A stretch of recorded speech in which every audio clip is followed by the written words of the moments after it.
Yan, at nakabili na tayo ng ating gamot. Oh. Check up tayo ulit ng ating gamot at nabili na natin.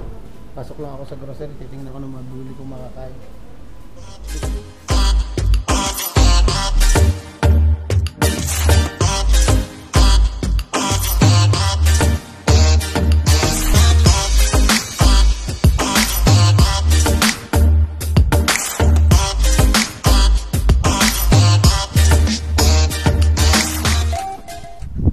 Yan, good morning mga ka-escort. At ngayon nga pala pupunta tayo sa clinic at medyo may nararamdaman tayong allergy sa ating balat at tayo ay magpapacheck up para tayo ay mabigyan ng ating pwedeng inumin ng gamot or pwedeng ointment na ipahid.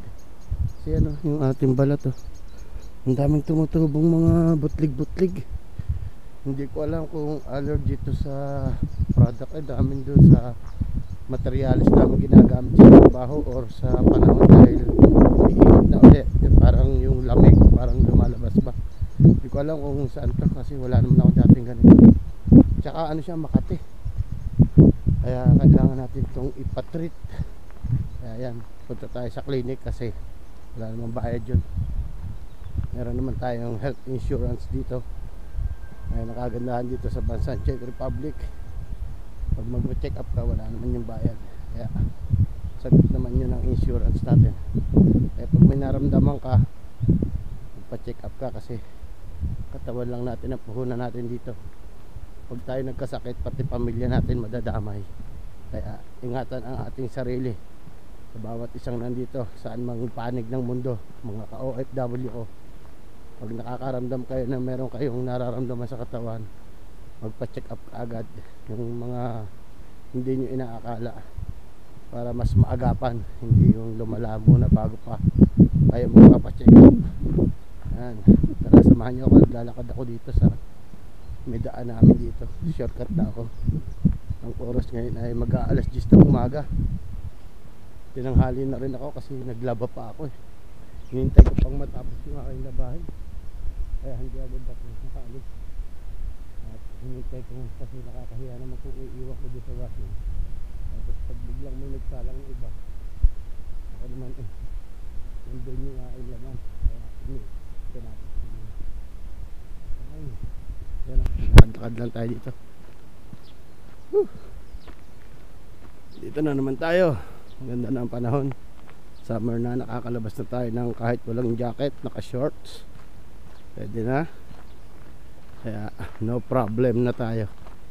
Hindi na tayo napakaraming kuskus balungos na kailangang isuot pag tayo ay lalabas. Simple na lang, ganyan lang. Oh, bubulaklak na yung mga punong iba, nagdadahon na. Maganda na ang paligid ulit.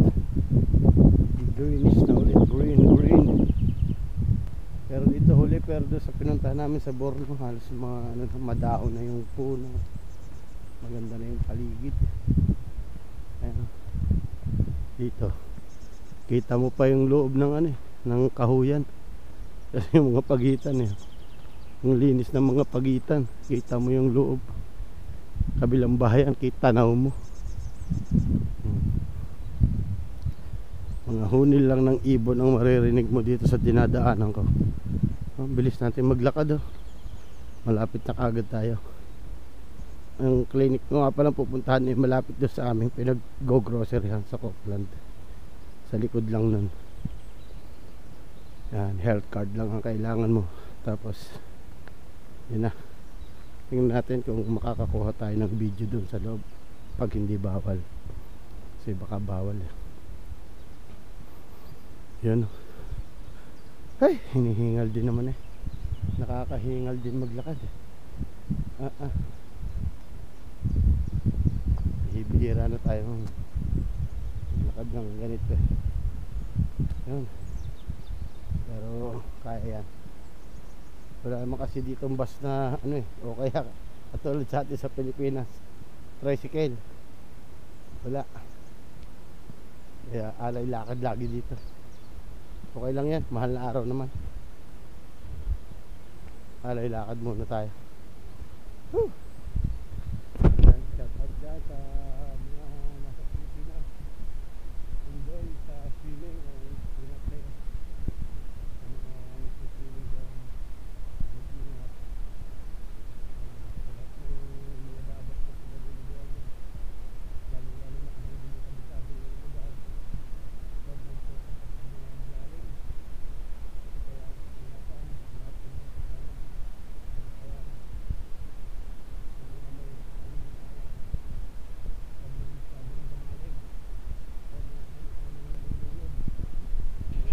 may inom na alak, tapos palalim ng palalim, tapos hindi naman kabisado yung lugar na pinaliguan, hindi nila alam pagdating sa medyo palagit na gitna na biglang lalim na, yun, hanggang sa mapagod na, hanggang sa malunod. Yan ang nangyayari dyan. Yung mga may inom, malalakas ang loob, maglangoy kasi nga dala na ng alak. Huwag na kayo magpasaway, mag-enjoy na lang kayo. Pwede namang maligo kahit sa mababaw lang. Kung mahalaga na experience nyo, maka-experience ng paliligo. Mas masayang umuwi ng masaya kaysa doon sa kaya kayo magkakauwian dahil sa may nangyari ng sakuna. Lagi mag-ingat. Yan. Ganyan lang ang buhay natin eh. Ang sarap nga dyan sa atin sa Pilipinas eh, nakakapag-enjoy ng ganyan eh. Mga ganyang Holy Week, kung ano-ano kasiyahan. Dito sa amin, dito sa ibang bansa, bihira yung may mga ganyang pagkakataon. Tulad ko bukas, Biyernes Santo, may pasok ako, diba? May trabaho. No choice tayo, kailangan natin pumasok. Hindi naman tayo po pwedeng umabsent, diba? Trabaho pa rin tayo. Diretso lang tayo sa ating paglalakad. Tayo ay malapit na. Konti na lang tong lakad na to. Nandun na tayo sa may grocery, pinag-grocery namin sa malaki. At malapit na sa likod namin kasi nandun yung ating clinic. Doon tayo. Ganda ng panahon ngayon. Medyo mainit na, pero medyo may lamig pa rin ng konti ang hangin, pero kaya na, masarap lang yung para bang fair lang siya, fair, hindi siya kalamigan, hindi siya kainitan, okay lang, katamtaman.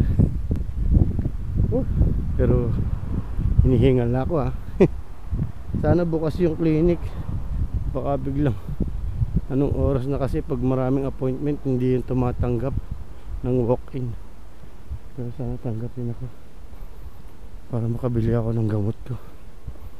Ay, dami kasi, nakakairita. Tapos yung kate niya sa gabi, kate, di ako makatulog ng ayos kagabi, nangangati yung baraso ko.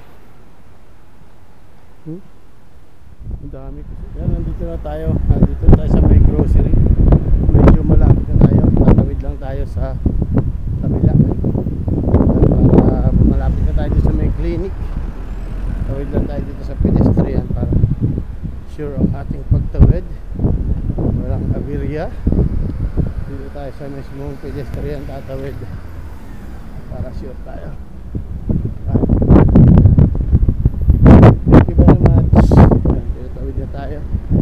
Tayo maglalakad na tayo sa gilid, lapit na tayo sa clinic. Dito na tayo. Ay, grabe, ang bilis din ang nilakad kong yun nakakapagod tayo sa ano to ng Copeland yung receiving area clinic namin. Ito yung building na to. Yan, malakas ang hangin mahangin ng mahangin. I-renovate para dito yung kalsada. Ay, sarado. Ayan.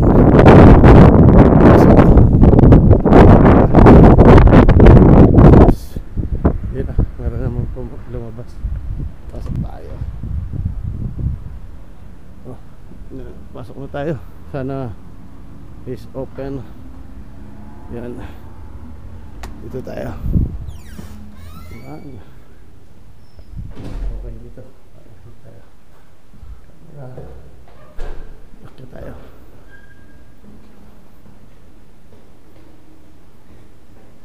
Yan. At dito na lang muna, baka bawal ang camera sa loob. Yan mga ka-escort at tayo ipababa na. Medyo natagalan tayo sa taas at ang haba ng pila. Ito yung reseta. Bibili pa tayo ng ating gamot sa ating sa pharmacy para maano tayo. Tapos may tablet siya na binigay Tapos yung cream para daw anti-rash. Yan, sana mag-okay na tayo at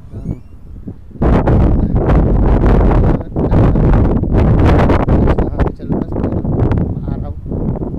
Yan, dahil lakad-lakad lang pumunta ako ng pharmacy. Bibili tayo ng ating gamot para tayo ay mag-okay na. Libre naman yung check-up. Ang bibili lang natin, bayaran natin ay yung gamot natin. Kaya okay na. Bili lang tayo ng gamot. Bawal magkasakit, maapektuhan. Kaya grabe.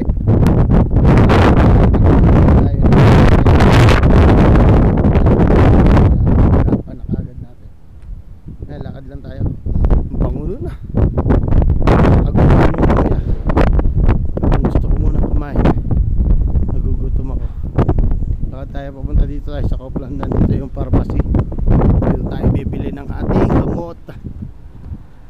Ay, dito pa tayo naglalakad dito.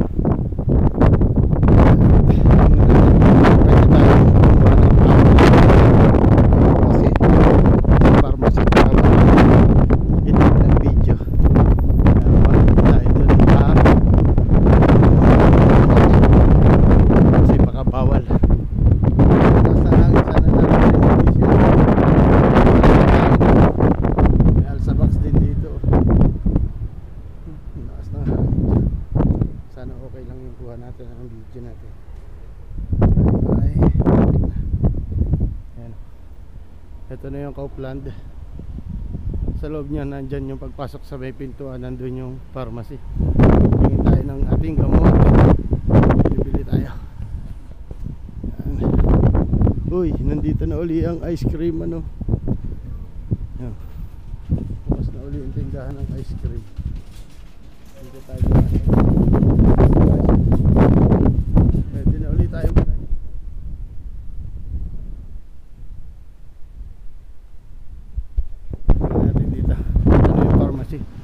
Sa loob, pero hindi na tayo din magbibideo sa kalooban, baka tayo ay masita. Yan, binili car na, pasok tayo. Yan, at nakabili na tayo ng ating gamot.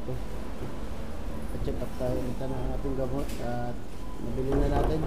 Pasok lang ako sa grocery, titingnan ko na mabili kong makakain. Kita-kits dito sa Copeland, sa grocery.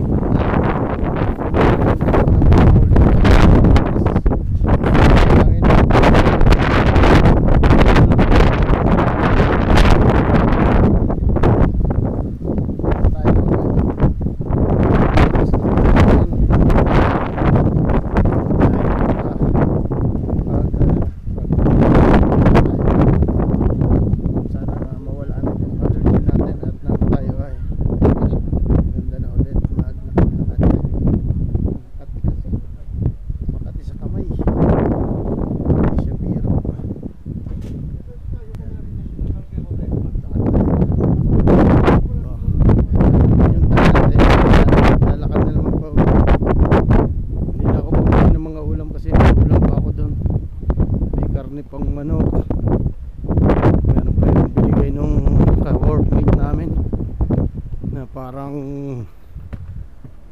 longganisa, smoke. Wala sa akin. Yan, kita-kits na lang tayo sa bahay. Salamat sa inyo kasama. Pa-check up na tayo. Sana mag-okay na yung ating balat at nakakaulit na ang kate. Lalo na sa gabi, kagabi ang kate, hindi ako pinatulog. Yan mga ka-escort, at nandito na tayo. Malapit na tayo sa bahay. Ayun, tanaw na ang bahay namin. Nako, ang sinampay ko naglaglaga na. Siya, saan kaya nalaglag yung isa? Kulang ng isa. Huwag lang sana sa kabila nalaglag. At talaga naman malayo-layo ang aabutin. Kulang ang bitchit ko sa sampayan. Yan na nga. Ang lakas kasi ng hangin, sobra. Pag yun ay dun sa kabila nalaglag ko, papasok pa ako din sa kabila. Sana naman ay hindi. Ay, nilipat lang ata. Pero hindi siguro.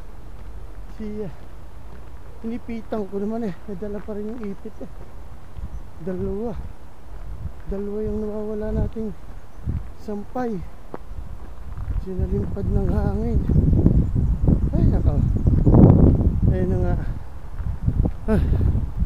Bilisan na natin at malapit na naman tayo. Tingnan muna natin dito sa likod. Nandito nga ang tanong, paano tayo makakapasok dito? Sinampay natin kung nalaglag sa likod. Sana hindi sa likod nalaglag. Hingal ako Ay, hindi ata sa likod nalaglag. Sana doon lang sa harapan namin. Ang lakas ng hangin.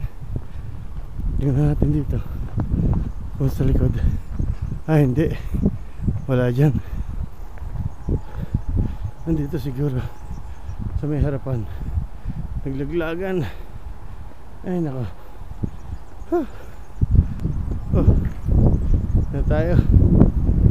Ang tagal kasi nang ipinilit doon sa clinic. Ay, naglaglagan na. Kaya sinampay yun, nilaglagay na sa upuan. Sinampay ko, nilagay na dito sa upuan. Yan.